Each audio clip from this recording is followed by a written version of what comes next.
नमस्कार, बाखबर में आपका स्वागत है। मैं हूं राघवेंद्र सिंह।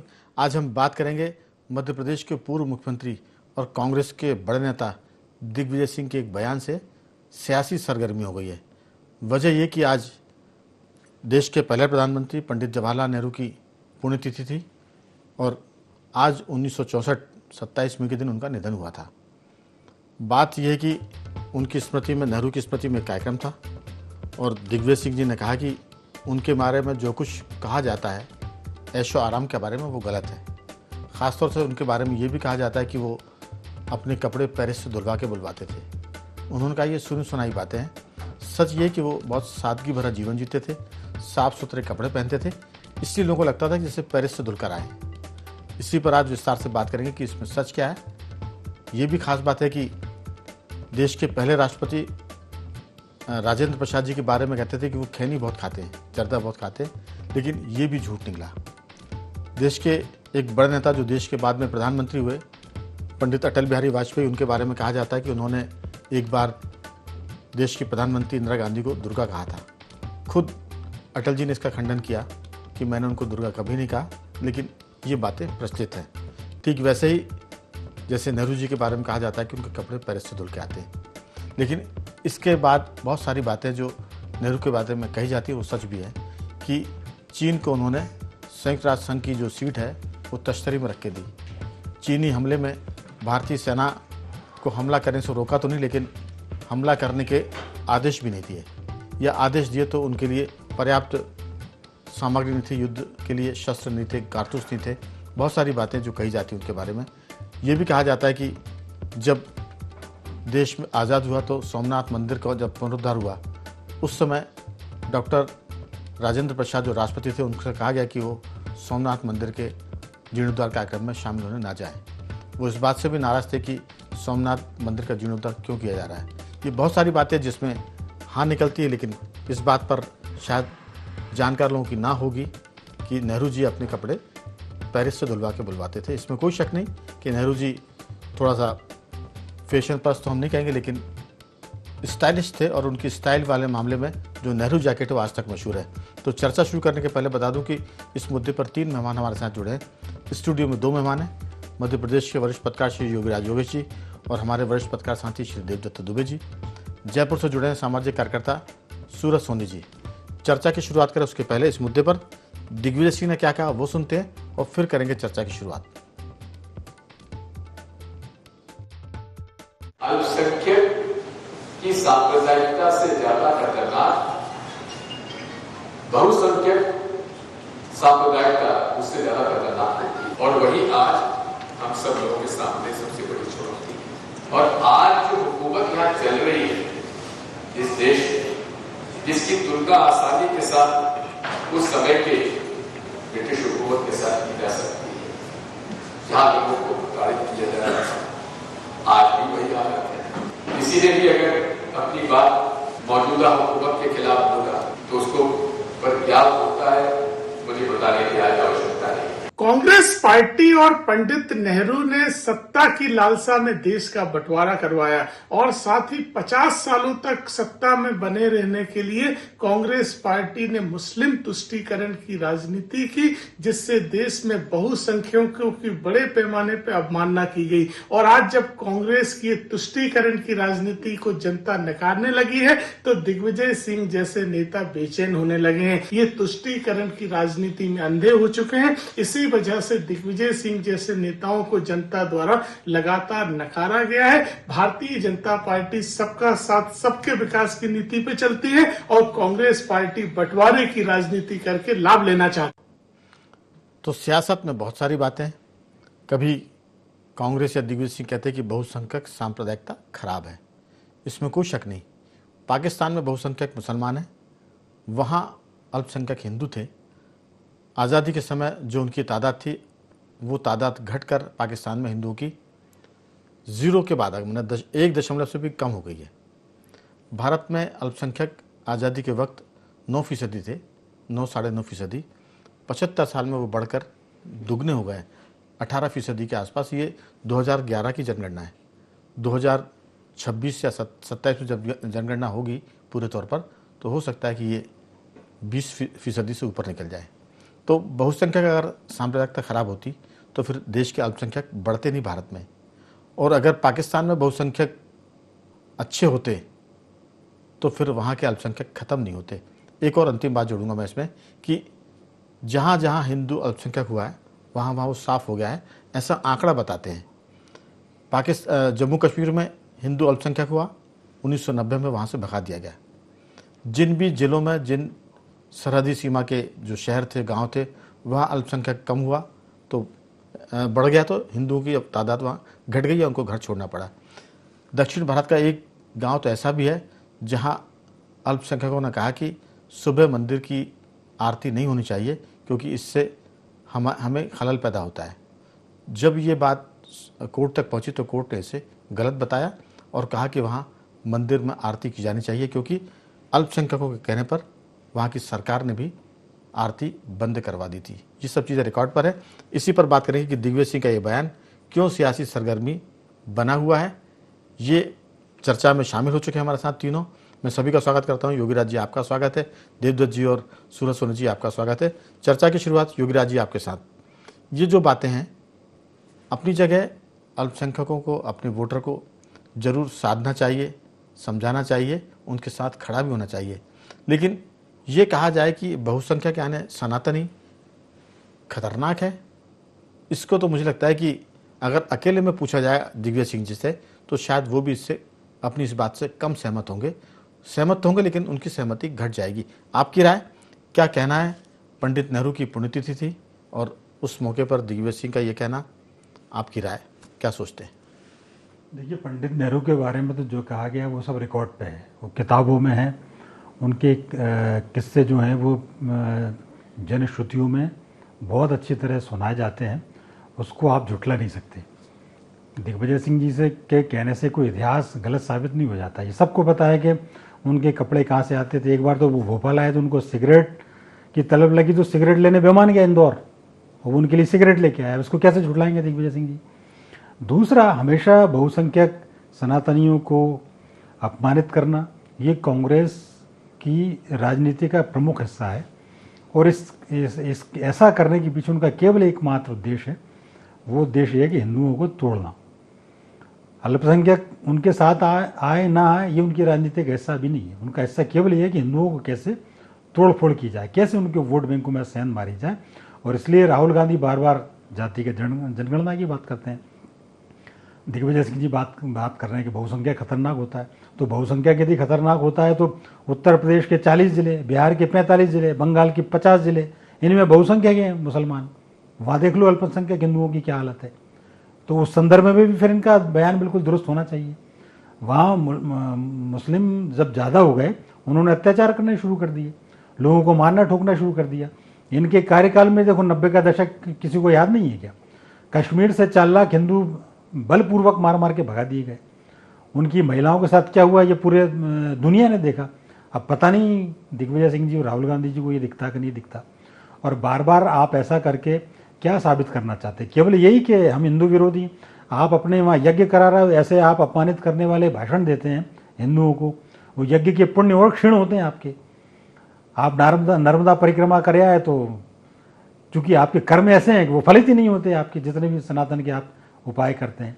तो कम से कम वाणी में बात वो बोलो जो सच हो, सच को झुठला नहीं सकते। ये सब तो रिकॉर्ड पे है, जो नेहरू के बारे में, कश्मीर के बारे में, हिंदुओं के साथ क्या हुआ, अभी बंगाल में क्या हुआ हिंदुओं के साथ, बांग्लादेश में हिंदुओं के साथ क्या हो रहा, पाकिस्तान का जिक्र आपने किया ही किया है। तो इन चीज़ों को कैसे झुठला सकते हैं आप?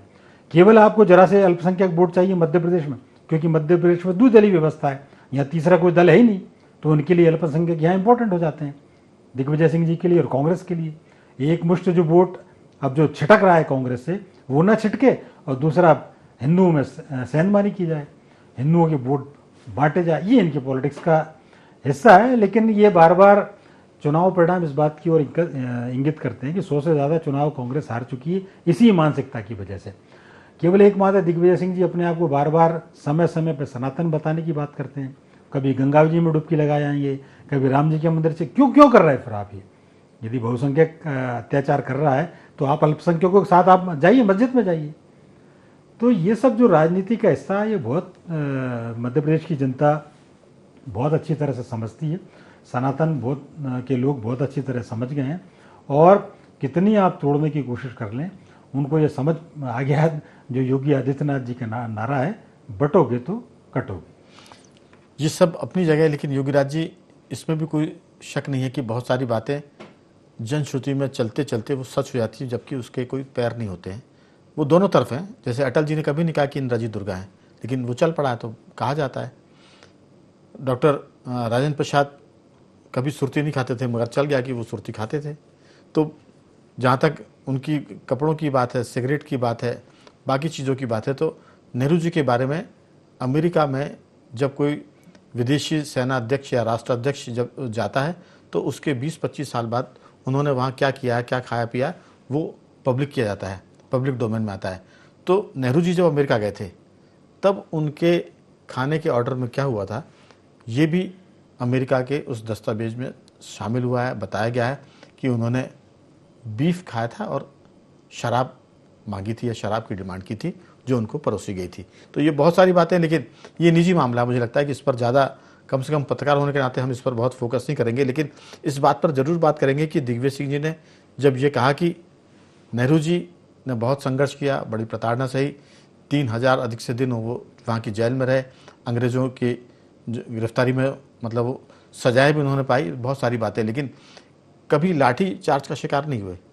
कांग्रेस के बड़े नेता जितने भी थे, अगर हम महाराष्ट्र के कुछ नेताओं की बात छोड़ दें जो जिन्होंने लाठी खाई, बाद में उनकी मृत्यु भी हुई, लेकिन दूसरे बड़े नेता हैं उन्होंने कभी भी अंग्रेज़ों की लाठी भी नहीं खाई। और अगर अंग्रेज़ों ने उनको बंद किया, गिरफ्तार किया, तो आगा खां महल में उनको बाकायदा बड़े अच्छे ढंग से रखा गया, चाहे वो गांधी हो या हम नेहरू जी की बात भी करें। लेकिन ये विषय से थोड़ा सा अलग हट के हो जाएगा।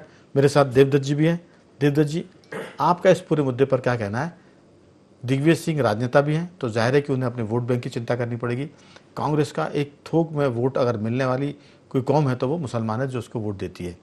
लेकिन सबको पता है कि अल्पसंख्यक वोट हर राज्य के हिसाब से, हर सीट के हिसाब से वोट करता है। ऐसा नहीं है कि वो मध्य प्रदेश में कांग्रेस के साथ है तो उत्तर प्रदेश में भी कांग्रेस के साथ रहेगा, बिहार में भी रहेगा।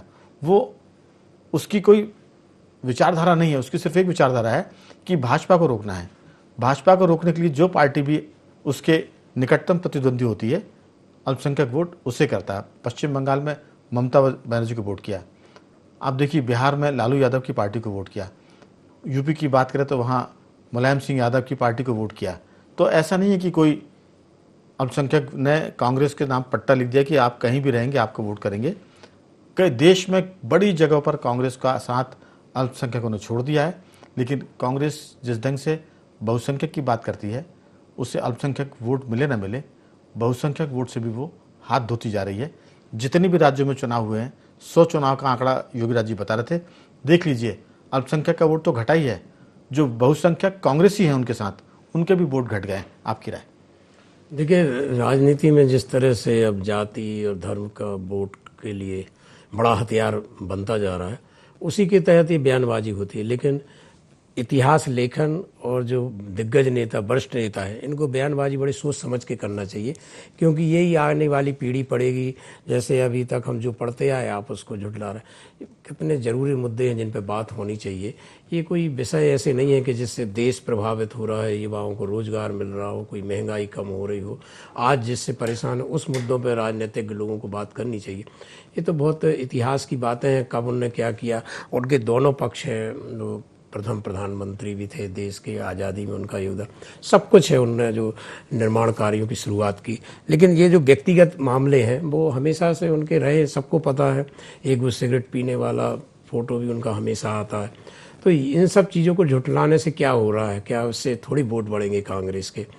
आज देश की जो परिस्थिति है, ये पूरी राघवन जी वोट की राजनीति है कि जो कांग्रेस से अलग हुए दल हैं वो राज्यों में सिमटते जा रहे हैं। तो कांग्रेस एक रणनीति के तहत पूरे देश में उन जो अल्पसंख्यक वोट चले गए, दलित वोट चले गए, आदिवासी वोट चले गए, अपने वोटों को समेटने में जुट गई है कि वो अब वो राज्य स्तरीय जो दल है, क्षेत्रीय दल, उनसे वापस कांग्रेस में आ जाए, पूरे देश में वो एक माहौल बनाए। तो इसके लिए दिग्विजय सिंह ये सब जैसे नेता बयानबाजी करेंगे, अल्पसंख्यक, आदिवासी, दलित, वो अपना पुराना वोट बैंक समेटने में जुट गए। लेकिन इससे बहुत नुकसान देश का होता है कि आप इतिहास को झुठलाएंगे, नए सिरे से विद्यार्थी उसमें क्या सोचेंगे, और ये सब आप वोट लेना है तो बहुत सारी चीज़ें हैं, आप अपनी गलतियां पार्टी की सुधारें तो आप उसको और बढ़ाते जा रहे हैं, क्योंकि आप इस तरह की बयानबाजी करेंगे। और दूसरी तरफ आप सनातनी हैं, आप एकादशी का उपवास करते हैं, नौ दुर्गा में आप डोंगर वाली देवी जी के हर बार जाते, तो ये विरोधाभासी क्यों? आप वोट के लिए इतने की सच सामने नहीं कह पा रहे, अंदर आपके कुछ है। अभी आपने इंदौर में उषा ठाकुर के साथ जो चर्चा हुई उसमें कहा कि हम सनातनी हैं, तो सनातनी ऐसी बात नहीं करता, वो सत्य के साथ जरूर चलता है सनातनी, जो सच्चा सनातनी है। सनातनी अगर आप हैं तो फिर कांग्रेस के गठबंधन में स्टालिन जब तमिलनाडु में खड़े होकर बोलते हैं कि हम सनातन को खत्म कर देंगे, तो फिर सनातन कहा जाता है आपका? बिल्कुल, उस समय चुप्पी। जी उसी पे आ रहा था कि सनातनी जो सही है, अच्छा सच्चा सनातनी है, वो सत्य नहीं छोड़ता अपना, चाहे नुकसान हो चाहे फायदा हो, ये नहीं देखता। वो फिर ऐसे लोगों से दूरी बना लेता है। वो कहते हैं ना कि यदि अपना भी हो तो उसे बैरी के समान तज दो। यदि वो भगवान को प्रिय नहीं, भगवान को नहीं मानता, सनातन को नहीं मानता, और आप तो उनको गले लगा रहे हो, क्योंकि आपका केवल मोटो वोट है, आपकी जो पूरी सोच है बिल्कुल वो वोट पे केंद्रित हो गई। नहीं तो आप तज दो इनको, चाहे वो स्नेही भी क्यों ना हो। बिल्कुल देवदत्त जी, लेकिन जो लोग इस तरह की राजनीति कर रहे हैं वो नहीं समझ पा रहे कि अब सब चीज़ें बहुत आगे निकल गई। इस तरह की राजनीति करने का फ़ायदा अगर होता तो पिछले 10 साल से 12 साल से क्या कांग्रेस कोई बड़ा चुनाव जीत पाई है? अगर हम 3 राज्यों की बात छोड़ दें, मध्य प्रदेश, राजस्थान और छत्तीसगढ़, ये 3 राज्यों के चुनाव कांग्रेस ने एक साथ जीते थे। उसके बाद नहीं लगता है कि कोई कांग्रेस ने 2014 के बाद से किसी इस तरह के राज्य में चुनाव जीता हो। लगातार वोट प्रतिशत घट रहा है, संख्या घट रही है। जब तीसरे लोकसभा चुनाव में कांग्रेस और उनके साथियों को सत्ता में होना था, तब कांग्रेस 99 सीटों पर आकर रुक जाती है। उसे भी वो बड़ा महत्वपूर्ण मान रहे हैं। कांग्रेस को तो उस समय 271 के आसपास होना चाहिए था, या कांग्रेस गठबंधन को 271 के आसपास, 72 के आसपास होना चाहिए था, हम 2025 की बात करें तो। क्योंकि तीसरा चुनाव, एक चुनाव के बाद थोड़ी सी लोकप्रियता कम होती किसी भी पार्टी सरकार की, दूसरे चुनाव में एंटी इनकम्बेंसी इतनी होती कि वो जीतना मुश्किल होता है। तो चलिए मोदी दूसरा चुनाव भी जीतते, लेकिन तीसरे चुनाव में तो 100% अगर आपकी नीति सही और सरकार गलत रास्ते पे, तो फिर बीजेपी और उनके साथियों को हारना था और कांग्रेस और उसके दलों को सरकार में आना था। वो सरकार में नहीं आते हैं, सारे दल मिलकर भी बीजेपी अकेली से 240 से भी पीछे रह जाते हैं। इसके बाद भी मानने को तैयार नहीं कि उनकी नीति गलत है। बहुसंख्यक के खिलाफ आप खड़े होंगे तो आपने अपनी हार पर हस्ताक्षर कर दिए हैं।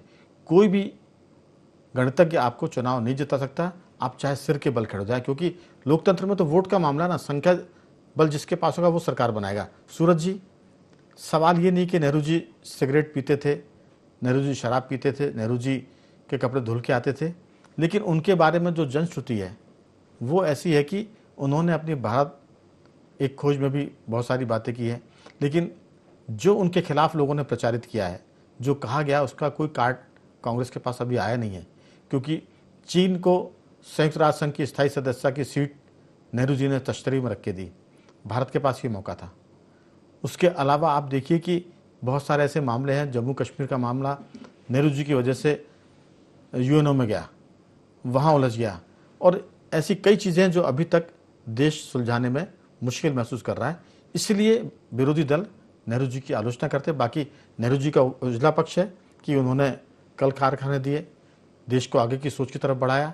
वो अंग्रेजी बोलते थे, वो अंग्रेजों की तरह स्मार्ट गोरे दिखते थे, तो अंग्रेजों से बात करने में वो मिलताऊ लगते थे। तो हमें लगता था कि एक हमारा लीडर है जो अंग्रेजों के बराबर भले ही गोरा ना हो, लेकिन उनसे कम भी नहीं बैठता है। आपकी राय?